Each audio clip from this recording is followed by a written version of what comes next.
तो दोस्तों आज हम किसी भी 4x4 सिस्टम के एक बहुत ही क्रूशियल कंपोनेंट के बारे में बात करने वाले हैं। इसलिए ये जो वीडियो है खाली जिमनी तक सीमित नहीं है। अगर आप कोई भी 4x4 कार चलाते हो या चलाने के इच्छुक हो या फिर इसी तरह की टेक्नोलॉजीज में काफी ज्यादा इंटरेस्ट रखते हो तो डेफिनेटली ये वीडियो आपके लिए होने वाली है। हम किसी भी 4x4 सिस्टम में ट्रांसफर केस की इंपॉर्टेंस को समझेंगे। जो ट्रांसफर केस होता है वो एक बहुत ही महंगी कंपोनेंट होती है।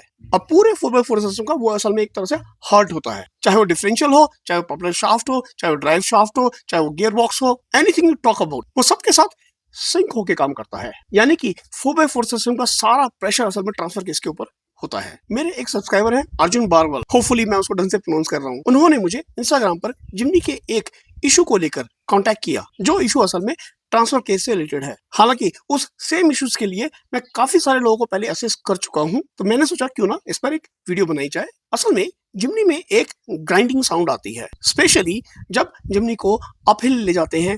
गाड़ी फर्स्ट गियर में होती है और मोस्टली वो 2000 आरपीएम से नीचे होती है, जो कि थोड़ी वियर्ड लगती है लेकिन अपने आप बंद भी हो जाती है। और नॉर्मली वो आपको सेकंड गियर और हायर गियर में वो देखने को नहीं मिलेगी, क्योंकि कभी कभी ये ट्रांसफर केस का एक नॉर्मल बिहेवियर भी होता है और कभी कभी लंबे यूज के बाद ट्रांसफर केस में कुछ इशू आने लग जाते हैं। अगर मैं जिमनी का एग्जांपल लूं तो हो सकता है जिमनी केस में ये 1-1.5 लाख रुपए का हो। इसका मतलब ये किसी भी गाड़ी में सस्ता नहीं होने वाला। हमें इसको समझना होगा कि कैसे हम ट्रांसफर केस को नुकसान होने से बचाएं और वो क्या क्या प्रिवेंटिव मेंटेनेंस है जो हम कर सकते हैं। तो आइए समझते हैं। नमस्कार दोस्तों, मैं शौरिक ऑटो की ऑटोटेक सीरीज में आपका स्वागत है। आज हम डीप डाइव करने वाले हैं 4x4 सिस्टम के ट्रांसफर केस को लेकर, और ये वीडियो ऑटोटेक सीरीज और जिमनी कोबू सीरीज दोनों सीरीज का पार्ट होने वाली है, यानी कि दोनों की प्लेलिस्ट में आपको ये वीडियो मिलेगी। तो चलिए वीडियो स्टार्ट करते हैं। तो दोस्तों जैसे कि आप जानते हैं जिमनी एक पार्ट टाइम 4 व्हील ड्राइव गाड़ी है। खाली जिमनी नहीं, थार, फोर्स गुरखा, ये सब पार्ट टाइम 4 व्हील ड्राइव गाड़ियां हैं। इसका ये मतलब है गाड़ी मैक्सिमम टाइम असल में रेयर व्हील ड्राइव पे चलेगी। तो सबसे पहले इस डायग्राम को समझ लेते हैं।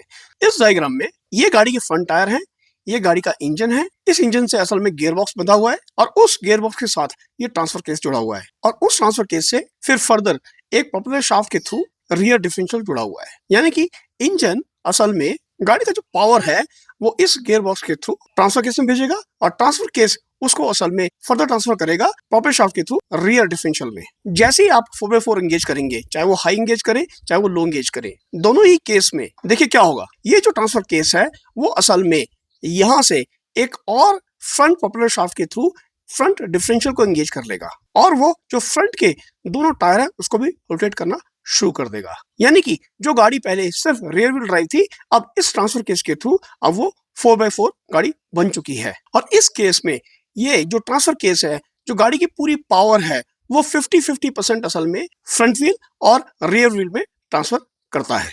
तो यानी कि ये जो 50-50% पावर है वो जो ट्रांसफर केस है फ्रंट वाले टायर में और रियर वाले टायर में इक्वली ट्रांसमिट करेगा। इस तरह के सेटअप का जो पहली शर्त होती है वो ये होती है कि फ्रंट एक्सल की जो स्पीड होती है और जो रियर एक्सल की स्पीड होती है वो दोनों की दोनों स्पीड असल में मैच करनी चाहिए। अगर किसी कंडीशन में वो मैच नहीं कर पाती, उसके बहुत सारे डिफरेंट रीजन हो सकते हैं कि जिस जगह पे गाड़ी चल रही है वहां का ट्रैक्शन कैसा है, क्योंकि ये जरूरी नहीं है कि हर टायर में इक्वली ट्रैक्शन मिले। आप इसे कुछ इस तरह से मान लीजिए ये असल में एक पॉपुलर शाफ्ट है जो फ्रंट वाली है जो ट्रांसफर केस में लगी है, और ये एक रियर पॉपुलर शाफ्ट है जो ट्रांसफर केस में लगी है।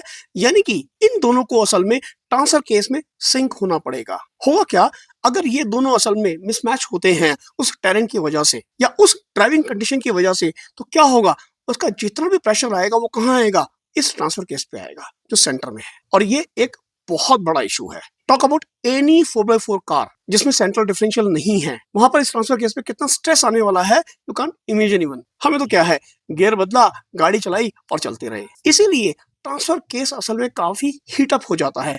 इसीलिए ट्रांसफर केस के अंदर भी उसका अपना ऑयल होता है। तो आप समझ रहे हैं ना कि ट्रांसफर केस कितना इंपॉर्टेंट है। तो जल्दी से हम इस ट्रांसफर केस की कुछ मेन कंपोनेंट्स को समझ लेते हैं, और सिर्फ उतना ही समझेंगे जितना इस वीडियो की जरूरत है हमें। अब ट्रांसफर केस असल में मेनली 2 तरह के हो सकते हैं। एक ट्रांसफर केस जो पूरा गियर सिस्टम पे चलता है, उसमें किसी भी तरह की चेन नहीं होती, और दूसरा ट्रांसफर केस होता है जिसमें कुछ गियर्स तो होते हैं लेकिन इनपुट और आउटपुट गियर को चलाने के लिए असल में उसमें चेन यूज होती है। तो चलिए इसको समझते हैं। 3 मेन कंपोनेंट है समझने वाली। एक ये इनपुट शाफ्ट, दूसरा ये चेन और तीसरा ये आउटपुट शाफ्ट। इसका मतलब क्या है? ट्रांसफर केस में असल में एक गियर से इनपुट आएगा और उसका जो आउटपुट है वो प्रोपेलर शाफ्ट के थ्रू रियर डिफरेंशियल में चला जाएगा।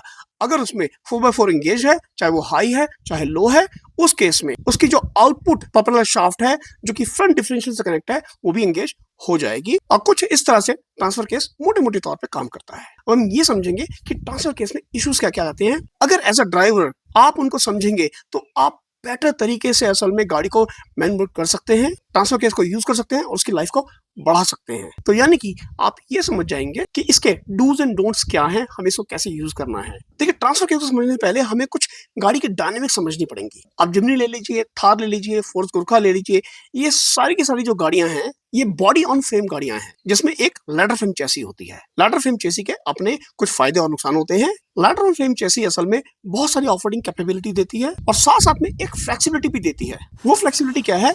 अंडर द लोड, जब भी कोई लोड आता है गाड़ी के ऊपर, गाड़ी का जो ड्राइव ट्रेन होता है और गाड़ी का जो चेसी होता है वो असल में उसमें काफी फ्लेक्सिबिलिटी होती है और वो दोनों आपस में इस तरह से मूव करते रहते हैं। लेकिन अल्टीमेटली सब कुछ माउंट तो चेसी पे ही होता है। तो मान लीजिए अगर ये चेसी है और ये नीचे पूरा ड्राइव ट्रेन है, डिपेंड करता है उस टाइम कितना आर्टिकुलेशन चाहिए, तो वो जो पूरा का पूरा ड्राइव ट्रेन है वो चेसी के साथ कुछ इस तरह से मूव आपस में करता रहेगा। तो ये बात मैं आपको क्यों बता रहा हूँ? क्योंकि उस ड्राइव ट्रेन के अंदर असल में वो ट्रांसफर केस भी है जो असल में उससे जुड़ी प्रोपेलर शाफ्ट और डिफरेंशियल को भी असल में उस चेसी के साथ ऊपर नीचे मूव करेगा। तो एक तो हो गई ये फ्लेक्सिबिलिटी।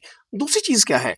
असल में जब गाड़ी चलेगी, चाहे वो 4x4 में हो चाहे वो रियर व्हील ड्राइव में हो, दोनों ही केस में जब भी गाड़ी का असल में लोड बढ़ेगा, वो लोड असल में बहुत सारे डिफरेंट रीजन की वजह से हो सकता है। उन रोड कंडीशन के हिसाब से गाड़ी क्लाइम कर रही है या फिर गाड़ी डाउन हिल जा रही है, तो उस हिसाब से उसके जो लोड डायनेमिक्स हैं वो चेंज होते रहेंगे। किस टायर पे कितना आर्टिकुलेशन है, किस टायर पे कितना ट्रैक्शन है, उस हिसाब से लोड जो है वो असल में चेंज होते रहेंगे। जब भी लोड चेंज होगा उसमें कुछ ना कुछ स्ट्रेस आएगा, जिसको हम कभी कभी ड्राइव ट्रेन वाइंड अप या फिर ड्राइव ट्रेन बाइंडिंग भी बोल देते हैं। क्योंकि जो फ्रंट एक्सल है और रियर एक्सल है वो असल में एक स्पीड पे घूमना चाहिए। जब वो नहीं घूमेगा, मान लीजिए ये जो दोनों रोटेशन है वो असल में एक सेम स्पीड पे नहीं घूम रहे, इसका मतलब वो ट्रांसफर केस के ऊपर जोर डाल रहे हैं और ट्रांसफर केस के ऊपर काफी सारा स्ट्रेन आएगा। So being as a 4x4 driver you should know about it, क्योंकि जब भी वो स्ट्रेन आएगा तो कभी भी उस गाड़ी को अपने ड्राइविंग स्टाइल से आप कभी भी और स्ट्रेस मत दीजिए। कोशिश कीजिए उसका स्ट्रेस रिलीज करने का, जिसके कुछ तरीके हैं उसके बारे में हम आगे बात करेंगे। तो जब भी ये स्ट्रेस आएगा तो आपने देखा एक असल में इनपुट शाफ्ट है और दूसरा बेसिकली आउटपुट शाफ्ट है जिसके ऊपर असल में चेन लगी हुई है, राइट। और चेन वाला सिस्टम कैसे काम करता है उसका एक बहुत सिंपलेस्ट एग्जांपल है जो ऑलमोस्ट सभी ने यूज किया होगा। सभी लोगों ने बाइक तो यूज की होगी। बाइक में इंजन से असल में एक चेन आती है रियर व्हील पर, राइट। वो चेन इतनी क्रिटिकल होती है, अगर वो चेन ढीली हो जाए तो इशू है, टाइट हो जाए तो इशू है, and that is called chain slack. Chain slack में क्या होता है असल में कि किसी पर्टिकुलर कंडीशन में जब चेसी और उस ड्राइव ट्रेन के बीच में जो मैंने फ्लेक्सिबिलिटी वाली बात बोली थी ना आपको, तो उस केस में जो प्रोपेलर शाफ्ट होती है वो असल में लिटरली ऊपर नीचे मूव कर रही होती है उस मैनूवरिंग के केस में, उस आर्टिकुलेशन के केस में। तब किसी एक पर्टिकुलर पॉइंट ऑफ टाइम पर एक पर्टिकुलर इनपुट गियर और आउटपुट गियर का जो स्ट्रेस है वो डिफरेंट हो जाता है और चेन जो है कभी ढीली कभी टाइट, कभी ढीली कभी टाइट होती है। इन सभी केसेस में अलग अलग तरह की आवाजें आएंगी जो कि ट्रांसफर केस में नॉर्मली होता है। कभी कभी वो आवाजें नोटिसेबल होती हैं, कभी कभी वो आवाजें नोटिसेबल नहीं होती। किसी गाड़ी में कम हो सकती है, किसी गाड़ी में ज्यादा हो सकती है। जैसे कि जिमनी केस में वो आवाज काफी नोटिसेबल है और उसका एक नॉर्मल बिहेवियर बोला जाता है। तो एक गियर पे चेन कैसी चलती है, देखिए मान लीजिए ये असल में गियर है और इसके ऊपर ये चेन बैठेगी। तो चेन कैसे बैठेगी, देखिए इस तरह से, कुछ इस तरह से, यानी कि वो चेन ऐसे आएगी और उसके बाद इस तरह से वो घूमती जाएगी।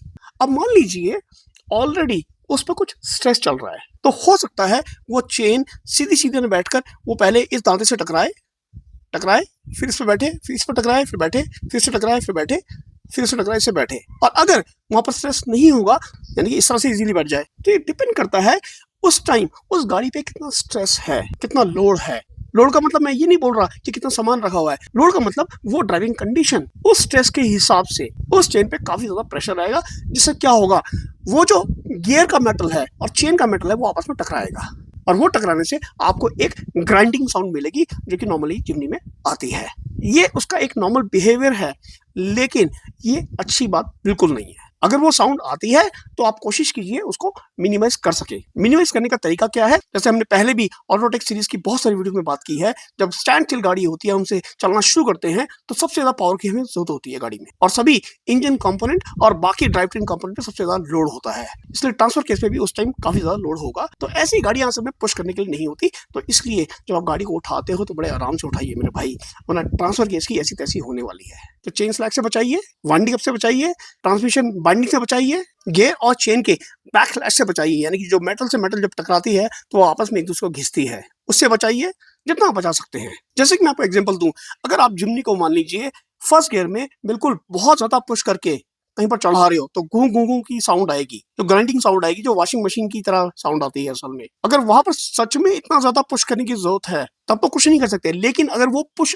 अननेसेसरी है, उतना पुश हमें असल में हल्के थ्रॉटल दबाने से भी मिल जाएगा, तो आप थ्रॉटल को हल्का दबाइए। उसके लिए आपको गाड़ी को और ज्यादा समझने की जरूरत है कि हम किन सर्कमस्टांसेस में कितना थ्रॉटल प्रेस करें, और जो कि एक स्लो लर्निंग होती है किसी भी गाड़ी के साथ। ऐसा नहीं है कि वो असल में मेरी गाड़ी के साथ, आपकी गाड़ी के साथ, मेरे साथ, आपके साथ, हम सभी असल में सीखते हैं। तो आपको ये असल में ध्यान रखना है, ये बहुत आपको ध्यान रखना है।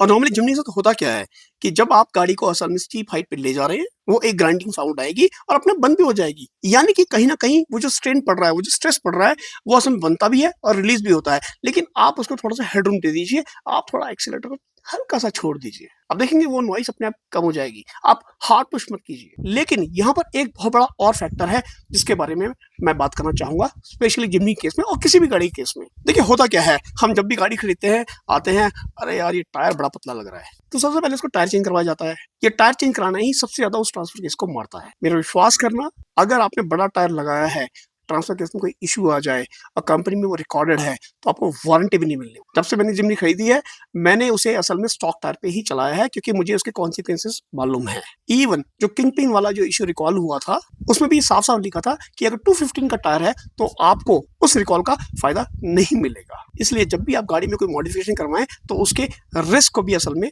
आप एनालाइज कर ले। लेकिन अगर आपका ऑब्जेक्टिव यही है तो कोई फर्क नहीं पड़ता, क्योंकि अल्टीमेटली आपने पैसा तो खर्च करना ही है, और इंसान अपने शौक के लिए पैसा खर्च करता भी है, दैट इज फाइन। चाहे वो जिम्नी हो, चाहे वो थार हो, चाहे फोर्स गोरखा हो, चाहे वो किसी भी और कैटेगरी की गाड़ी हो। जब भी असल में गियर चेंज करते हुए आपको अजीब अजीब वॉइसेस आए, या ट्रांसफर केस से कुछ अजीब अजीब वॉइसेस आए इस ग्राइंडिंग साउंड के अलावा, स्पेशली जिम्नी केस में, या फिर आपको 2 हाई से 4 हाई, 2 हाई से 4 लो में जाने में दिक्कत आए, गियर फंसे, या फिर गाड़ी आपकी 4x4 में चल रही है और वो स्लिप करके ऑटोमेटिकली 2 व्हील ड्राइव में आ जाए, यानी कि गियर स्लिप हो, तो आप समझ जाइए कि ट्रांसफर केस में कोई सीरियस इशू है। आप उसे इमीडिएटली एड्रेस कीजिए। तो इसलिए मैं आपको कुछ प्रिवेंशन मेथड्स बताने वाला हूं कि क्या क्या ध्यान रखकर आप असल में इन कंडीशंस को अवॉइड कर सकते हैं। चाहे वो जिम्नी हो, चाहे वो थार हो, चाहे फोर्ड गोरखा हो, या कोई भी ऐसी गाड़ी हो जिसमें ट्रांसफर केस है। आप later on frame Chesi flex का तो कुछ नहीं कर सकते, क्योंकि वो तो असल में हुआ ही हुआ एक नॉर्मल फिनोमिनन है, जो कि कुछ गलत भी नहीं है।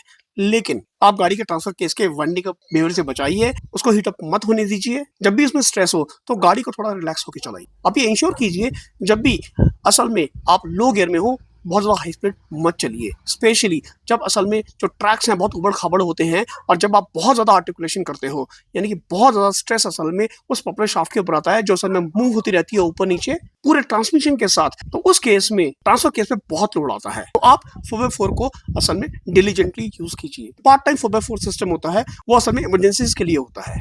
कभी कभी लोग उसे फन ड्राइव के लिए भी यूज करते हैं, विच इज फाइन। उनका शौक है, ठीक है, नुकसान होगा, ठीक करा लेंगे, but for a normal driver we need to understand this. अगर हम इसकी परवाह नहीं करेंगे, हम असल में ट्रांसफर केस को नुकसान पहुंचाएंगे। जब भी सर्विस होती है, आप ट्रांसफर केस का जो ऑयल का लेवल है उसे चेक करवाइए। ये काम आप खुद नहीं कर पाओगे, आप सर्विस सेंटर में बोलिए, आप उसका ऑयल चेक कीजिए। अगर उसकी ऑयल की क्वालिटी ठीक नहीं है तो उसको आप ऑयल को चेंज करवाइए। अगर मान लीजिए कि वो कंपनी बोलती है कि 40,000 पे वो ऑयल चेंज होना चाहिए, आप उसे 30,000 पे करवा दीजिए, 25,000 पे करवा दीजिए, कोई फर्क नहीं पड़ता। ऑयल कोई बहुत महंगी चीज नहीं है, उस ट्रांसफर केस के सामने तो बिल्कुल भी महंगी नहीं है। ट्रांसफर केस को हीट अप होने से बचाइए। वो पूरी गाड़ी का हार्ट है, जहां वो हार्ट नीचे गिरा ना, पूरी गाड़ी ब्रेक डाउन हो जाएगी, आप वहां से हिल भी नहीं पाओगे। और खाली यही नहीं, पूरे 4x4 सिस्टम को यूज करने के जो तरीके हैं, चाहे वो 2H को हैं, चाहे 2L को हैं, बहुत सारे इश्यूज हैं अगर उसको आप इफेक्टिवली यूज नहीं करते। पूरे ड्राइव ट्रेन को आप नुकसान कर सकते हो। तो उसके लिए मैं अलग से एक वीडियो बना दूंगा। 2022 में सुजुकी ने जो जिम्नी का इशू है इसको लेके एक बुलेटिन निकाला था साउथ अफ्रीका में, ब्रिटेन में। उनको मालूम है ये इशू है, बेशक सुजुकी के हिसाब से नॉर्मल बिहेवियर है, लेकिन उसके बावजूद भी ये इशू तो है ना। तो कभी भी कोई इशू आए, आपने गाड़ी के लिए पैसा दिया है यार, आप आफ्टर मार्केट जुगाड़ मत कीजिए, आप कंपनी के सर पे चढ़ जाइए यार, क्या दिक्कत है। वो इसका बुरा थोड़ी मानेंगे यार, आप कस्टमर हो। कंज्यूमर बहुत पावरफुल होता है, आप लोग बहुत पावरफुल हैं। कोई ऐसे इश्यूज हैं तो उनको एड्रेस करवाइए। कस्टमर फीडबैक से ही सारे मैन्युफैक्चरर सीखते हैं, लेकिन कुछ मैन्युफैक्चरर दूसरी कंट्री में सीखने के बाद भी एक तीसरी कंट्री में असल में उसे फिक्स नहीं करते, क्योंकि वहां का जो कंज्यूमर है वो आवाज नहीं उठाता। तो इसलिए आप इसको ठीक से एड्रेस कीजिए। बाकी थोड़ी बहुत ग्राइंडिंग साउंड आती है, उसकी चिंता मत कीजिए, लेकिन अगर इशू थोड़ा सा भी ज्यादा होता है और आप उसको ठीक से हैंडल नहीं करते तो ट्रांसफर केस बहुत महंगा होने वाला है आपके लिए। तो होपफुली दोस्तों इस वीडियो में काफी सारी इन्फॉर्मेशन आपको मिली होगी, आपने इस वीडियो को काफी एंजॉय किया होगा। अगर आपको ये वीडियो पसंद आई है तो आप वीडियो को लाइक कीजिए, शेयर कीजिए, मेरे चैनल को सब्सक्राइब कीजिए। आप अभी देख रहे हैं मेट्रो फिक्स ऑटो की ऑटोटेक सीरीज, और ये वीडियो स्पेशली जिम्नी को बूस्ट सीरीज का भी पार्ट है, जहां हम जिम्नी के बारे में हर तरह की बात करते हैं। अगर सच में एंजॉय किया है लाइक करना मत भूलिएगा। चलिए मिलते हैं नेक्स्ट वीडियो में एक नई इन्फॉर्मेशन के साथ। तब तक के लिए आप अपना ध्यान रखिए, बहुत अच्छे से ध्यान रखिए। Bye bye.